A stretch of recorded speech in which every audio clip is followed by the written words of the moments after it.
স্নেহের স্টুডেন্টস সবাই ভালো আছো? আজকে আমরা শিখব নবম দশম শ্রেণীর ফিজিক্সের ষষ্ঠ অধ্যায় বস্তুর উপর তাপের প্রভাব সম্পর্কে। আজকের ক্লাসটি হচ্ছে এই চ্যাপ্টারের সেকেন্ড ক্লাস।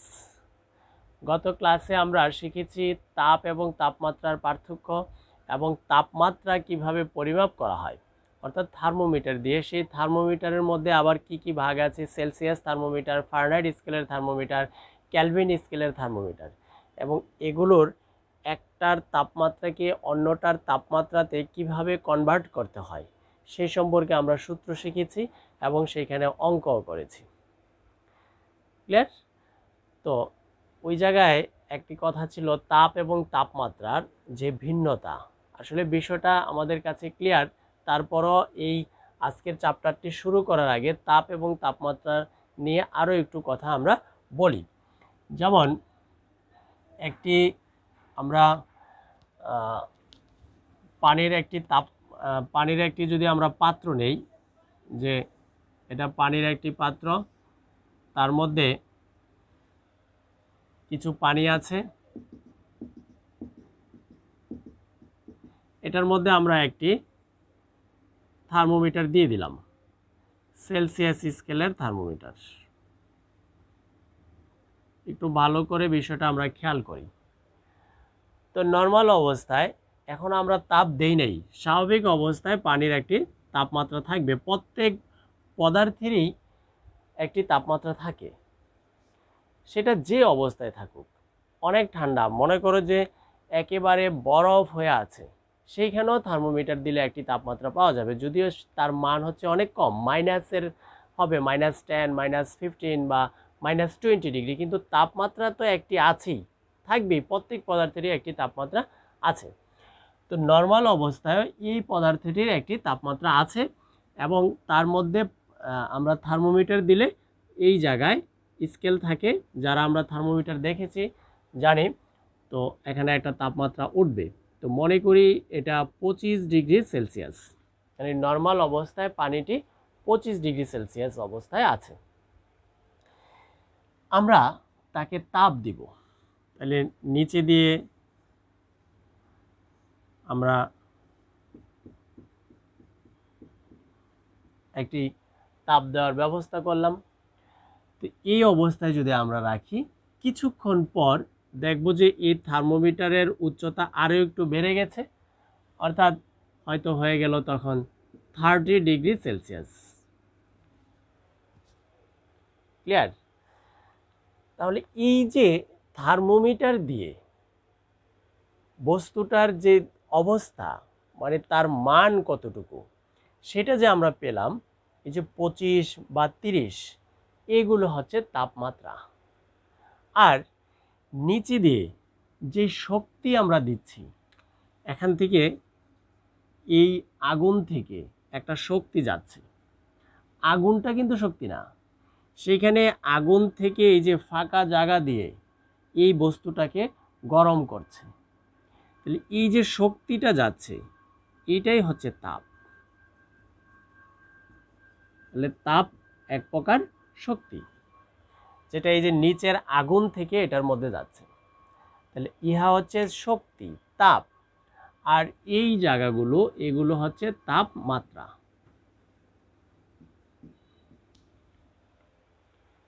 ক্লিয়ার বিষয়টা?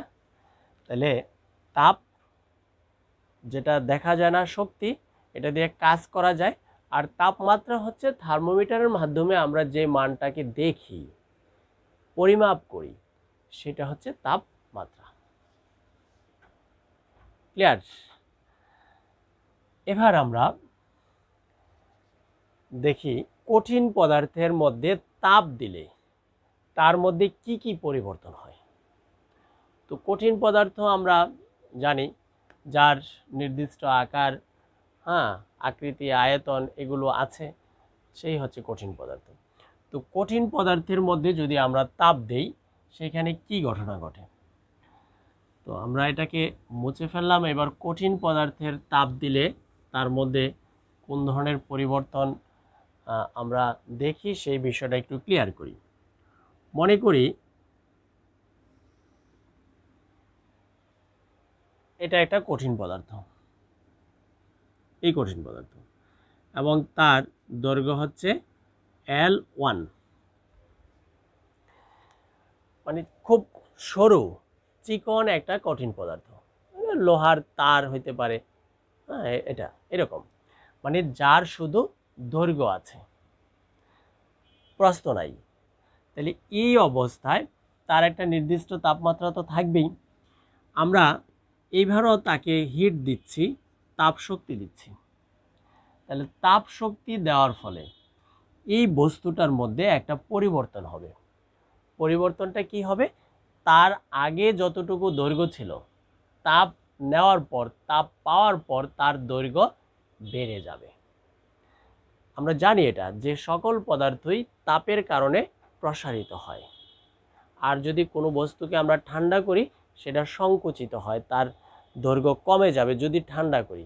আর যেহেতু এখানে আমরা তাপ বৃদ্ধি করছি, শক্তি দিচ্ছি, তাই তার দৈর্ঘ্যটা বৃদ্ধি পাবে, বড় হবে।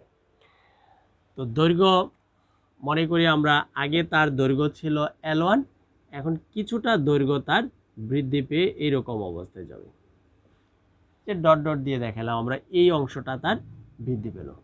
তাহলে বৃদ্ধি পাওয়ার পর এতটুকু হয়ে যাবে, এই অংশটা হচ্ছে তার পরবর্তী দৈর্ঘ্য, যেটাকে আমরা L2 বলি।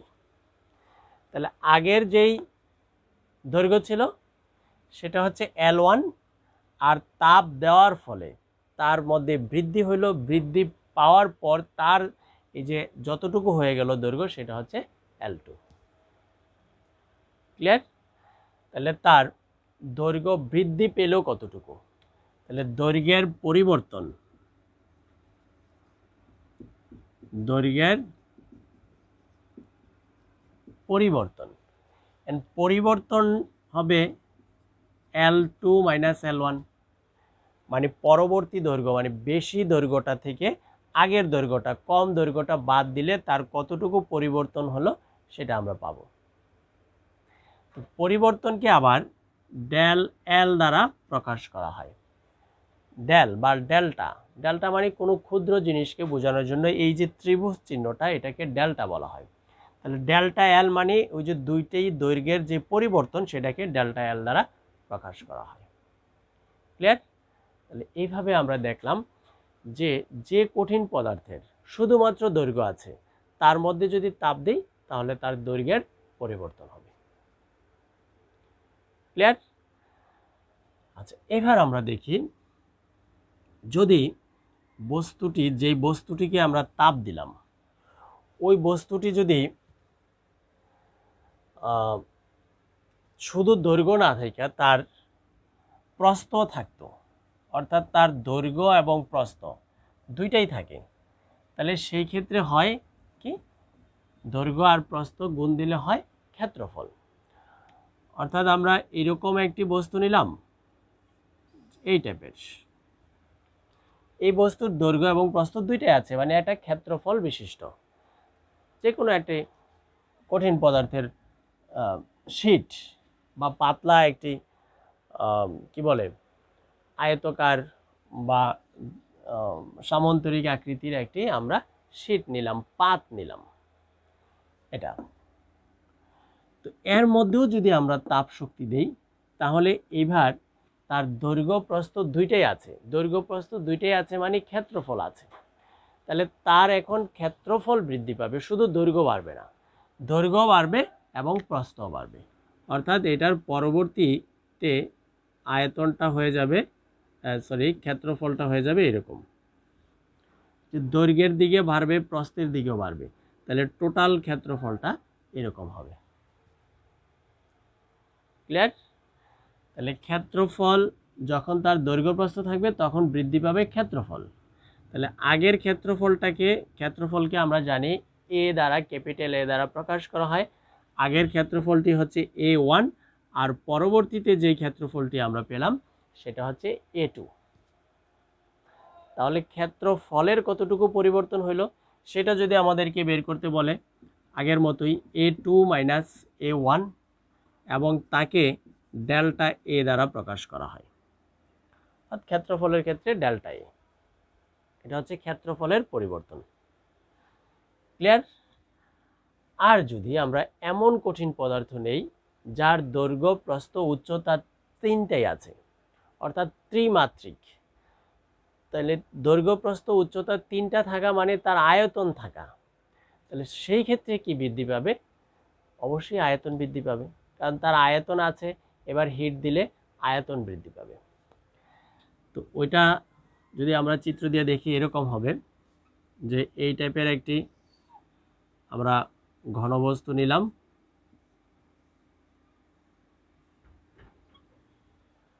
তার দৈর্ঘ্য প্রস্থ উচ্চতা আছে।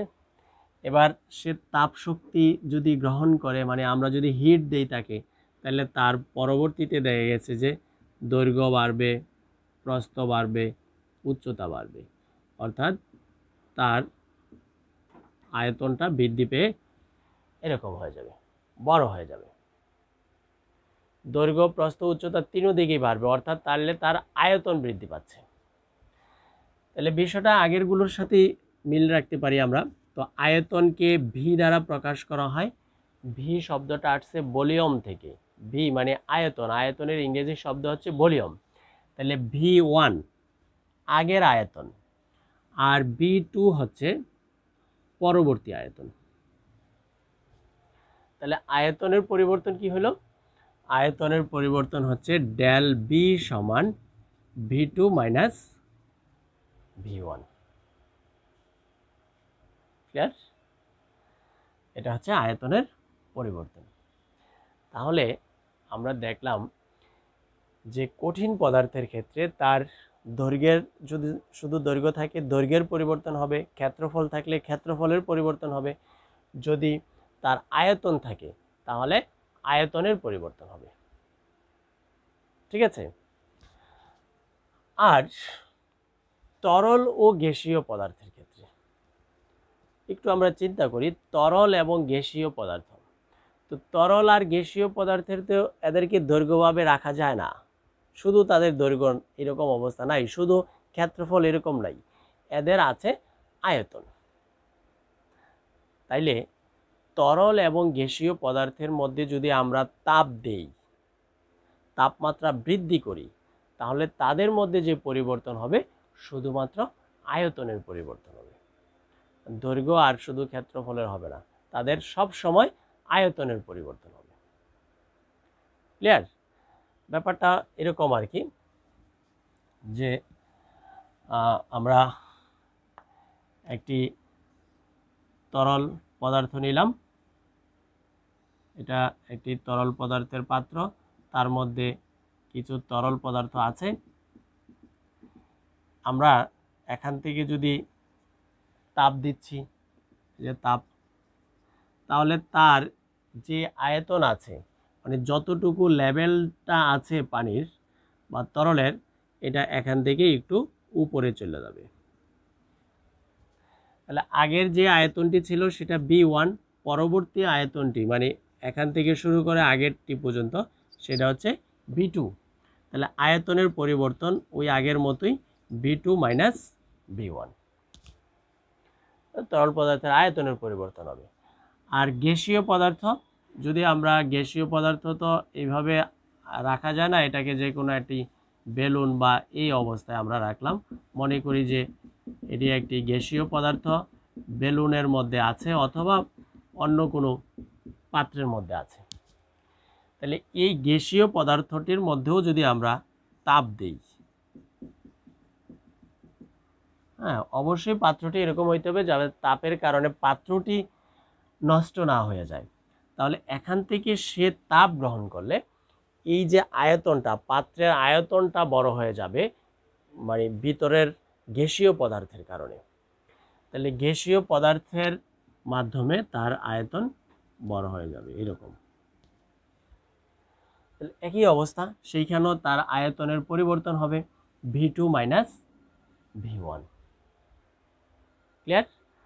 আর এক্ষেত্রে পাত্রেরও একটি আয়তনের পরিবর্তন হবে। এই বিষয়টা আমরা পরবর্তীতে চ্যাপ্টারের মাঝামাঝিতে এগুলো নিয়ে অনেক কথা আছে, আমরা আরও ডিটেলস পরবর্তীতে জানব। তাহলে এখন আমরা যতটুকু আলোচনা করলাম সেই জায়গা থেকে আমরা যদি ক্লিয়ার হই, বিষয়টা হচ্ছে এরকম যে কঠিন পদার্থের যেহেতু তিন রকম কঠিন পদার্থ আমরা পাই, তিন ধরনেরই পরিবর্তন হইতে পারে। আর তরল আর গ্যাসীয়গুলোর ক্ষেত্রে শুধুমাত্র আয়তনের পরিবর্তন হবে। ঠিক আছে, এবার আমরা দেখব দৈর্ঘ্য প্রসারণ সহগ কি বা কাকে বলে। তো দৈর্ঘ্য প্রসারণ সহগ বিষয়টা হচ্ছে, আমরা যদি এমন একটি কঠিন পদার্থ নেই, একটু আগেও এটা নিয়ে দৈর্ঘ্যের একটি কঠিন পদার্থ নিয়ে আলোচনা করছি। তো এমন একটি কঠিন পদার্থ নেই যার শুধুমাত্র দৈর্ঘ্য আছে, খুব সরু, এবং এই পদার্থটির দৈর্ঘ্য হচ্ছে 1 মিটার। ক্লিয়ার? এবং তার মধ্যে যদি আমরা থার্মোমিটার রাখার সুযোগ করে দেই, থার্মোমিটার রাখি, এটার অবশ্যই একটি তাপমাত্রা থাকবে। মনে করি যে তার তাপমাত্রা হচ্ছে 20 ডিগ্রি সেলসিয়াস। 20 degree Celsius. তাহলে এর মধ্যে যদি আমরা তাপ দেই,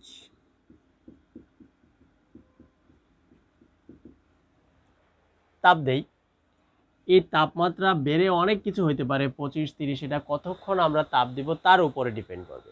কিন্তু আমরা যদি খুব অল্প পরিমাণে তাপ দেই, খুব সাবধানে তাপ দেই, এমনভাবে দিব যাতে 20 থেকে 1 ডিগ্রি মাত্র বাড়ে, অর্থাৎ অল্প একটু বাড়ে, 21 ডিগ্রি হয়। তাহলে আগে ছিল 20 ডিগ্রি সেলসিয়াস, দিলাম খুব সাবধানে হিসাব করে মাত্র 1 ডিগ্রি বাড়ানোর মতো আমরা তাপশক্তি দিলাম। তাহলে তাপমাত্রার পরিবর্তন হচ্ছে 1 ডিগ্রি সেলসিয়াস। 1 ডিগ্রি সেলসিয়াস বৃদ্ধি পাওয়া মানে 1 ডিগ্রি কেলভিন, 1 কেলভিন বৃদ্ধি পাওয়া। একই, সেলসিয়াসের পরিবর্তন আর কেলভিনের পরিবর্তন একই, এটা আমরা জানি, গত ক্লাসে অঙ্কগুলো থেকে আমরা সেই বিষয়টা জানি। তাহলে এখানে 1 কেলভিন তাপমাত্রার যে পরিবর্তনটাকে যদি আমরা দেখি, ডেল্টা টি 21 বিয়োগ 20 মানে 1, এটাকে আমরা কেলভিনও বলতে পারি। 1 কেলভিন পরিবর্তনটুকু। তাহলে যে পরিমাণে তাপ দিলাম আমরা, 1 কেলভিন বৃদ্ধি পেল। আর পদার্থটির আগের দৈর্ঘ্য ছিল কত? 1 মিটার। তাহলেই এই দৈর্ঘ্য প্রসারণ সহগটা আমাদের কাছে ক্লিয়ার হবে। এবার আমরা তার সংজ্ঞা এভাবে বলতে পারি যে 1 মিটার দৈর্ঘ্যের কোনো কঠিন পদার্থের তাপমাত্রা 1 কেলভিন বৃদ্ধি করতে, 1 কেলভিন বৃদ্ধি করলে যে পরিমাণ তাপ লাগে সেটা একটি নির্দিষ্ট মান।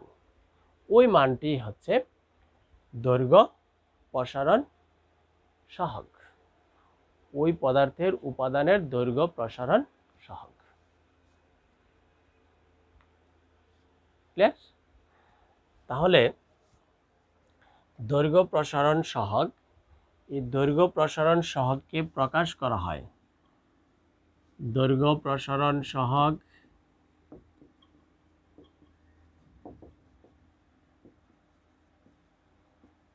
প্রকাশ করা হয় আলফা দ্বারা। এটার নাম হচ্ছে আলফা। আমরা এর আগে অনেক জায়গায় এই নামটা দেখেছি, এই প্রতীকটা আলফা প্রতীক। এবং দৈর্ঘ্য প্রসারণ সহগ এর একক হচ্ছে পার কেলভিন। ঠিক আছে? তো দৈর্ঘ্য প্রসারণ সহগের যদি আমরা সূত্র দেখতে চাই, সূত্রটি হচ্ছে এরকম। দৈর্ঘ্য প্রসারণ সহগের সূত্র হচ্ছে আলফা সমান L2 minus L1, L1 into T2 minus T1। Clear? তাহলে এখানে L2টা কি? L2 হচ্ছে তাপ দেওয়ার কারণে তার মধ্যে যে পরিবর্তন হলো, ওই পরিবর্তিত যেই দৈর্ঘ্যটা, পরবর্তীর যে দৈর্ঘ্যটা, সেটা হচ্ছে L2। আর L1 হচ্ছে কি? আগের তার যে দৈর্ঘ্য ছিল সেটা L1। তো উপরে L1, এইখানে L1, দুই জায়গায় L1 আছে সূত্রের মধ্যে। আর T1 হচ্ছে আধি তাপমাত্রা, T2 হচ্ছে শেষ তাপমাত্রা। ওই যে এখানে T1 ছিল আগে 20, পরবর্তীতে হয়ে গেল 21। তাহলে T1 T2 এদের মান বসাবো, উপরে L2 minus L1 by L1। এটা হচ্ছে দৈর্ঘ্য প্রসারণ সহগ।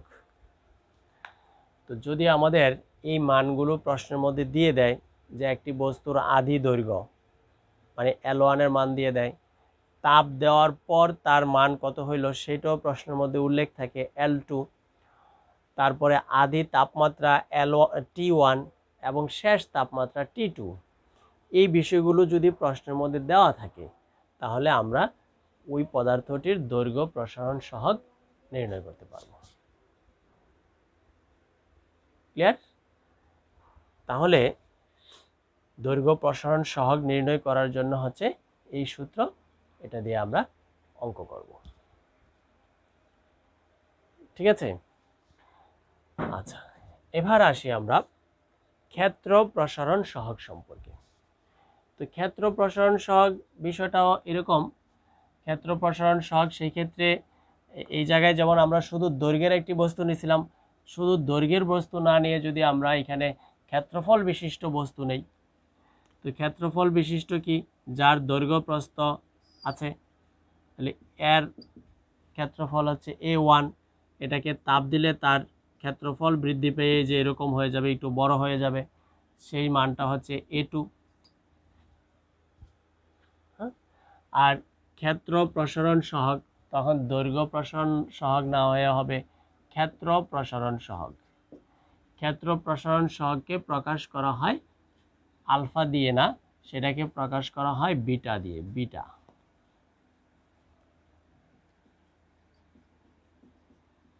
যে বি এর মতো। তাহলে ক্ষেত্র প্রসারণ সহগকে প্রকাশ করা হয় বিটা দিয়ে। তার একক, দৈর্ঘ্য প্রসারণ সহগের যা একক ছিল, ক্ষেত্র প্রসারণ সহগের একক একই, মানে পার কেলভিন। আর সূত্র হচ্ছে ওই ক্ষেত্রে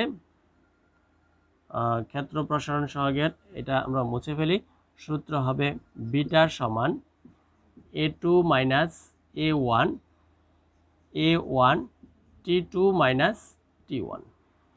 মিল আছে ক্ষেত্র প্রসারণ সহগের আর দৈর্ঘ্য প্রসারণ সহগ। ওইখানে L1 আর L2 ছিল, এখন হচ্ছে A1 আর A2। ক্লিয়ার? তো এই হচ্ছে ক্ষেত্র প্রসারণ সহগের নিয়ে। তো এই ক্ষেত্র যদি কোনো একটি বস্তুর আদি ক্ষেত্রফল, শেষ ক্ষেত্রফল, মানে তাপ দেওয়ার ফলে তার যে ক্ষেত্রফল হইল সেটা দেওয়া থাকে, তারপরে আগের তাপমাত্রা দেওয়া থাকে, পরের তাপমাত্রা দেওয়া থাকে, তাহলে এই যে তাপমাত্রা, ক্ষেত্রফল, এগুলোকে আমরা যদি বসিয়ে দিই, বসিয়ে এখানে বিটা অর্থাৎ ক্ষেত্র প্রসারণ সহগের মান নির্ণয় করতে পারবো। ক্লিয়ার? এবার আসি আমরা আয়তন প্রসারণ সহগ।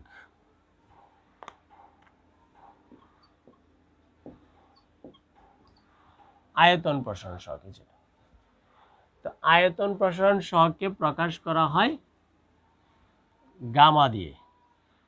এই যে এই চিহ্নটা, তার নাম হচ্ছে গামা। গামা, তো এর এককও একই, পার কেলভিন। এবং এই ক্ষেত্রে ওই যে আয়তকার বস্তু বা যে টাইপের বস্তুই থাকুক, তার আয়তন থাকবে, দৈর্ঘ্য, প্রস্থ এবং উচ্চতার সবগুলোই থাকবে। তো সবগুলো থাকলে একটু আগে আমরা দেখেছি এরকম যে এই অবস্থায় তার আয়তন হচ্ছে V1, তাকে তাপ দেওয়ার কারণে তার আয়তন বৃদ্ধি পেয়ে যাবে, বড় হয়ে যাবে। এবং পরবর্তী আয়তনটাকে যদি আমরা V2 ধরি, তাহলে ওই ক্ষেত্রে সূত্রটা হবে, সূত্র হবে গামা সমান, বোঝাই যাচ্ছে আগেরগুলোর সাথে মিল আছে, গামা সমান B2 minus B1 by B1 into T2 minus T1.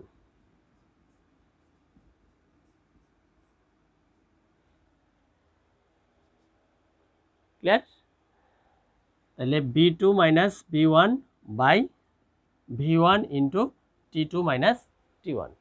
এখানেও আমাদের V1 V2 T1 T2 এগুলোর মান যদি জানা থাকে তাহলে আমরা এটা করতে পারবো, অর্থাৎ গামার মান বের করতে পারবো, অর্থাৎ আয়তন প্রসারণ সহগের মান নির্ণয় হয়ে যাবে।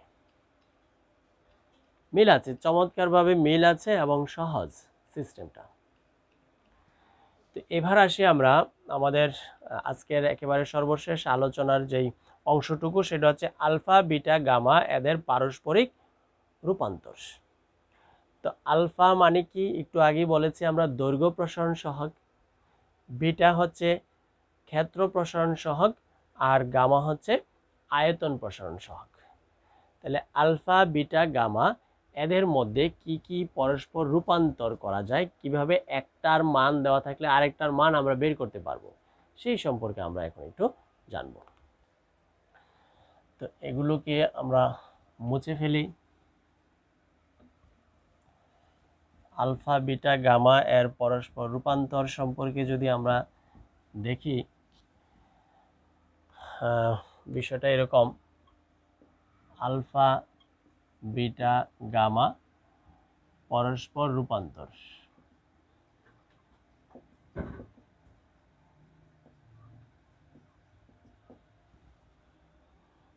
তো আলফা হচ্ছে মানে তাকে 2 দিয়ে গুণ দিলে বিটার সমান হয়। কেন হয় একটু আমরা যদি খেয়াল করি, আলফা কখন আমরা বের করি, যখন কোনো বস্তুর শুধু দৈর্ঘ্য থাকে। আর বিটা কখন বের করি, যখন কোনো বস্তুর দৈর্ঘ্য এবং প্রস্থ দুইটাই থাকে। তাহলে এই ক্ষেত্রে বের করি আমরা বিটা, আর এই ক্ষেত্রে বের করি আলফা। তা আলফার শুধু একমাত্রিক ক্ষেত্রে, শুধু দৈর্ঘ্যের ক্ষেত্রে, আর এখানে দৈর্ঘ্য এবং প্রস্থ দুইটার ক্ষেত্রে, এই জন্য তার মানটা এটার থেকে দ্বিগুণ হয়। ক্লিয়ার?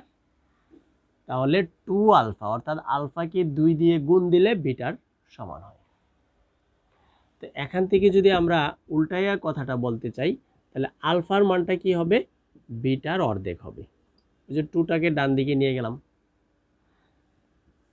এই বিষয়টা খুব ইম্পর্টেন্ট, আমাদের অনেক সময় কাজে লাগে, যে প্রশ্নের মধ্যে আলফার মান দেওয়া আছে, আমাদের বিটা দরকার পরবর্তীতে অঙ্কগুলো করার জন্য। তাহলে আলফার মান যদি প্রশ্নে দেওয়া থাকে, উদ্দীপকে দেওয়া থাকে, আলফাকে 2 দ্বারা গুণ দিয়ে দিলে আমরা বিটার মান পেয়ে যাব। অথবা বিটার মান উদ্দীপকে দেওয়া আছে, দরকার আলফার মান, তাহলে সেই ক্ষেত্রে কি করতে হবে, বিটার মানকে 2 দ্বারা যদি আমরা ভাগ করে দিই তাহলে পেয়ে যাব আলফার মান। তাহলে এই যে একটির মান দেওয়া থাকলে, আলফা বিটা যে কোনো একটার মান দেওয়া থাকলে আরেকটার মান আমরা সহজেই বের করে নিতে পারবো যদি আমাদের প্রয়োজন হয়। ক্লিয়ার? এবার দেখি আমরা গামার সাথে কি সম্পর্ক। তাহলে গামা হচ্ছে 3 আলফার সমান। একটু খেয়াল করলে বিষয়টা আমাদের কাছে ক্লিয়ার হয়ে যাবে। কেন? কারণ গামা আমরা কখন বের করি, যখন একটি বস্তুর মধ্যে দৈর্ঘ্য, প্রস্থ এবং উচ্চতা থাকে, অর্থাৎ আয়তন থাকে। তাহলে আয়তন থাকা মানে এই বস্তুটি হচ্ছে ত্রিমাত্রিক, সেখানে দৈর্ঘ্য, প্রস্থ, উচ্চতা 3 ভার কাজ করে। এই জন্য গামার মান ওই আলফা যেহেতু একমাত্রিক, আলফার 3 গুণের সমান। গামার সমান হচ্ছে 3 আলফা। তাহলে এখান থেকেও আমরা আলফার মান বের করতে পারি, গামা বাই 3। ক্লিয়ার? তাহলে বিটার মতো এখানে গামার সাথে আলফার চমৎকার সম্পর্ক। যদি উদ্দীপকের মধ্যে গামার মান দেওয়া থাকে, আমাদের আলফার মান প্রয়োজন হয়, গামাকে 3 দ্বারা ভাগ করে দিলে আমরা আলফা পেয়ে যাব। আর যদি আলফার মান প্রশ্নেতে দেওয়া থাকে তাহলে 3 দ্বারা গুণ দিয়ে দিলে গামার মান পেয়ে যাব। ক্লিয়ার তো বিষয়টা? এবার আমরা তাদেরকে যদি এই আলফা বিটা গামা এই তিনটা রাশিকে যদি আমরা একটা অবস্থার মধ্যে আনতে চাই তাহলে বিষয়টা এরকম হয় যে আলফার সমান হচ্ছে বিটা বাই 2, আবার এইখানে আলফার সমান হচ্ছে গামা বাই 3। তাহলে এগুলোকে আমরা সমান লিখতে পারি, আলফার সমান বিটা বাই 2, আবার ওই আলফার সমানই গামা বাই 3। তাহলে এইভাবে আমরা লিখতে পারি। এই যে সমীকরণটা, এটা খুবই ইম্পর্টেন্ট, প্রায় অবজেক্টিভে আসে যে এরকমভাবে দিয়ে যে আলফার সাথে কোন সম্পর্কটি সঠিক, এটা তাহলে এটা সঠিক। অথবা আমরা তাকে আরও একটু অন্যভাবে লিখতে পারি, সেটা হচ্ছে ভগ্নাংশ যদি আমরা না রাখতে চাই, ভগ্নাংশটাকে যদি উঠিয়ে দিতে চাই, তাহলে সবগুলো পক্ষকেই যদি আমরা 6 দ্বারা গুণ দিই তাহলে উঠে যাবে। কেন 6 দ্বারা? কারণ নিচে আছে হর 2 আর 3, 2 আর 3 লসাগু হচ্ছে 6, 6 দ্বারা গুণ দিলে কোনো ভগ্নাংশ থাকবে না। তাহলে 6 আলফা সমান, এখানে 6 দ্বারা যদি আমরা গুণ দিই 2 আর 6 কাটাকাটি করার পর 3 থাকবে উপরে, তাহলে 3 বিটা।